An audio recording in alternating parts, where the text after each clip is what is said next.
నమస్తే రఘునందన్ అన్న, మీ ఇంటర్వ్యూ కొత్తగా మీరు ఇచ్చింది చూశానన్న. చాలా బాగా ఇచ్చారు. దానిలో ప్రజల యొక్క సమస్యలను కూడా పూర్తి స్థాయిలో మీరు వివరించుకుంటూ వచ్చారు. మీరు ప్రతి ఏడాది జూన్ నుంచి ఆగస్టు వరకు పడుతున్నటువంటి కష్టాలని మీరు తెలియజేశారు.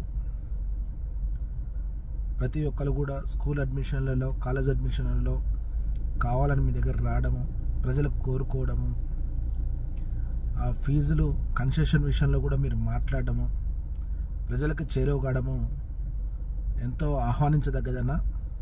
మాకు చాలా ఆనందాన్ని కలిగించింది.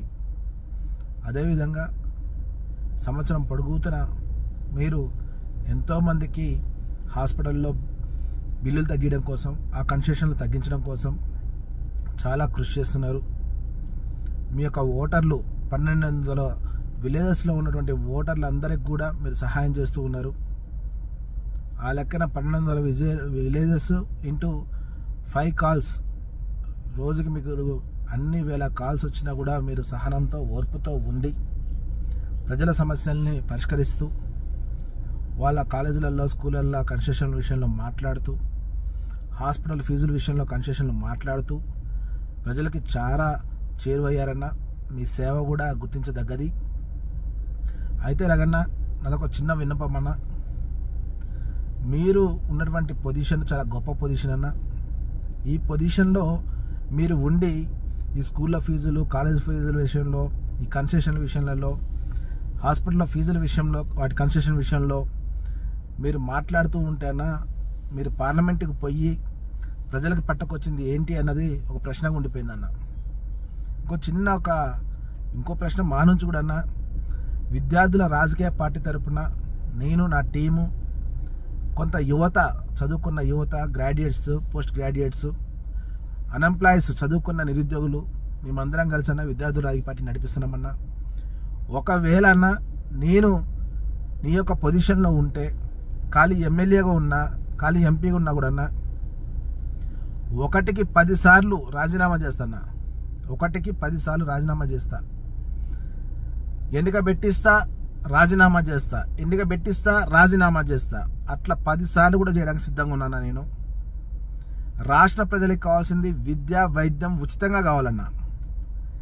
ఈ ప్రైవేట్ వ్యవస్థ మొత్తం కూడా సమూలంగా నాశనం కావాలా, సమూలంగా కనిపించకుండా పోవాలా. లేదు, వాళ్ళు ప్రైవేట్ వాళ్ళు నడుపుకుంటా అంటే కొంత మేర వరకు వాళ్ళకి పర్మిషన్లు ఇవ్వాలి. పూర్తి స్థాయిలో ప్రభుత్వ కళాశాలలు, ప్రభుత్వ స్కూళ్ళని అత్యున్నత స్థాయిలో తీర్చిదిద్దేందుకు నా ప్రయత్నం చేస్తున్నా. ఆ బిల్లుల కోసం పోరాడుతున్నా. 1కి 10 సార్లు నేను రిజైన్ చేయడానికి సిద్ధంగా ఉన్నాను. హాస్పిటళ్ళు, ప్రభుత్వ హాస్పిటల్లోనే చికిత్స పొందాలి అని రాష్ట్ర ప్రజలందరూ అనుకునేటట్టు పోరాడుతున్నా. నువ్వు అన్నట్లుగా 1200 విలేజ్ల నుంచి 5 కాళ్ళ చొప్పున వచ్చినా కూడా అన్న, నీకు 5000 మంది వస్తున్నానన్న. నువ్వు 1,00,000 మందిని పోగేయగలుగుతావు అన్న. 1,00,000 మందితో నేను ధర్నా చేస్తుంటున్నా. నేను 30 రోజుల పాటు, సంవత్సరం రోజుల పాటు నేను ధర్నా చేస్తూ ఉంటానన్న. ఈ రాష్ట్ర ప్రజలకి విద్య, వైద్యం ఉచితంగా అందేంత వరకు నేను పోరాడుతానన్నా. కానీ మీరు ఏం చేస్తారన్నా, కన్సెషన్లు మాట్లాడతానరా. సిగ్గేస్తుందన్న. మీరు ఉన్న స్థాయిలో మీరు ఎంతో జ్ఞానం ఉన్న వ్యక్తులు, పలు విధాలుగా మీకున్నటువంటి పలు విధాల శాఖలలో మీరు పనిచేసిన అనుభవం మీకున్నది. వీటన్నిటి మీరు ఒక జర్నలిస్ట్గా ఉన్నారు. ఇవన్నీ కూడా నా వల్ల ఏమవుతుంది, నా ఒక్కడి వల్ల ఏమవుతుంది కాదన్నా. నా రిక్వెస్ట్ అన్న, మీరు రాజీనామా చేయండి. ఆ 1200 మంది, ఆ 1200 విలేజ్ల నుంచి మీకు వచ్చే కాల్స్ కూడా మీకు సపోర్ట్ చేస్తారు. విద్యా వైద్యం ఉచితంగా చేయాలని పోరాటంలో దిగండి. మాతో పాటు చేయగలపండి. మనమందరం రాష్ట్ర వ్యాప్తంగా ఒక ఉద్యమాన్ని ప్రారంభిద్దాం. మీలాగే మీలో ఉన్నటువంటి 119 మంది ఎమ్మెల్యేలు, మీలో 16 మంది ఎంపీలు కూడా అదే రీతిలో పోరాడుతున్నారు. సేమ్ ఇదే విధంగా కన్సెషన్ల కోసం పోరాడుతున్నారు. హాస్పిటల్లో బిల్లుల్లో ఫీజులు తగ్గించేందుకు పోరాడుతున్నారు.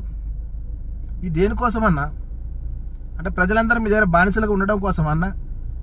అరే మా నగర్నకు చెప్తే తగ్గుద్ది ఫీజు, అరే మా ఎమ్మెల్యే చెప్తే తగ్గుద్ది, మా మినిస్టర్ గారు చెప్తే తగ్గుద్ది, మా హాస్పిటల్లో ఫీజులు తగ్గుతాయి. వాళ్ళు జీవితాంతం మీ చుట్టూ తిరుగుతూ, మీకు బానిస బతుకుతూ, మీ చేతుల్లో మా జీవితాలు పెట్టుకొని మేము బిచ్చం అడుక్కుంటూ, కన్సెషన్లు అడుక్కుంటూ బాధల్లో ఉన్నప్పుడు కూడా మీరు కనిపించకుండా చాలామంది మీరు మీరు మీరు మంచిగా కనిపిస్తున్నారు, ప్రజలకు అందుబాటులో ఉన్నారు, మంచిదే. కొంతమంది ఎమ్మెల్యేలు, కొంతమంది మంత్రులు వాళ్ళ ఇళ్ళ దగ్గరికి వెళ్ళి వాళ్ళ నియోజకవర్గం నుంచి వాళ్ళు వెళ్ళి కూడా అన్నా నాకు పలానా హాస్పిటల్లో ఫీజు తగ్గిందన్నా అంటే వాడు కనిపించకుండా ఉంటాడు. వాడి కింద ఉన్నటువంటి యంత్రాంగం మొత్తం కూడా ఆ యొక్క నియోజకవర్గంలో నుంచి వచ్చిన వ్యక్తిని కలవకుండా చేస్తారు. ఆ నియోజకవర్గంలో ఉన్న సర్పంచ్, అక్కడ ఉన్నటువంటి పెద్ద మనిషి వచ్చి ఆ పెద్ద మనిషి వచ్చి కానీ ఈ బిల్లు తగ్గి అని అంటే వీడు వాడి కింద బానిసలాగా ఉండాలా. ఈ బానిస బతుకుల్ని కొనసాగించేందుకు కానీ మీరు ఇచ్చేది ఫీజులు, కన్సెషన్లు. దయచేసి అర్థం చేసుకో రగన్న, నువ్వు మంచి పేరుంది, ఆ పేరుతో ఉన్న వ్యక్తివి నువ్వు ఉద్యమంలో దిగన్నా రిజైన్ చేయి, నీ ఎంపీ పదవికి రిజైన్ చేయి, కేంద్ర ప్రభుత్వం మీద ఒత్తిడి తీసుకురా, రాష్ట్ర ప్రభుత్వం మీద మనందరం కలిసి ఉద్యమం చేద్దాం.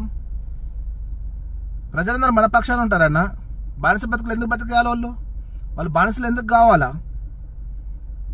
కాబట్టి రగన్న, మా విద్యార్థుల రాజకీయ పార్టీ నుంచి నా నుంచి నీకు చిన్న విన్నపం, దయచేసి నీ వల్ల అయితే నీ పదవికి రాజీనామా చెయ్యి. ఈ ఫీజుల కన్సెషన్లో నువ్వు ఆ ఎంపీ పదవిలో ఉన్నా లేకున్నా కూడా ఇప్పించగలుగుతాం. హాస్పిటల్లో కన్సెషన్లో నువ్వు ఆ పదవిలో ఉన్నా లేకున్నా ఇప్పించగలుగుతాం. కానీ నీ యొక్క ఎంపీ పదవికి రాజీనామా చేసి 10 సార్లు రాజీనామా చేసి 10 సార్లు ఎన్నికలు తీసుకురాగలిగితే దేశాల్లో మొత్తం కూడా ఇది హాట్ టాపిక్గా మారుతుందన్న ప్రజలందరూ కోరుకుంటారు. కాబట్టి నేను ఒకటే రిక్వెస్ట్ చేస్తున్నా, మా విద్యార్థుల రాజకీయ పార్టీ తరఫున మీరు తప్పకుండా రాజీనామా చేయండి, ప్రజల పక్షాన ఉండండి. ఈ రాష్ట్రంలో నాణ్యమైన ఉచితమైన విద్య, వైద్యం ప్రజలందరికీ అందేటట్టుగా మీరు సహకరించాల్సిందిగా, మా ఉద్యమంలో చేయి కలపాల్సిందిగా మిమ్మల్ని కోరుకుంటున్నాను.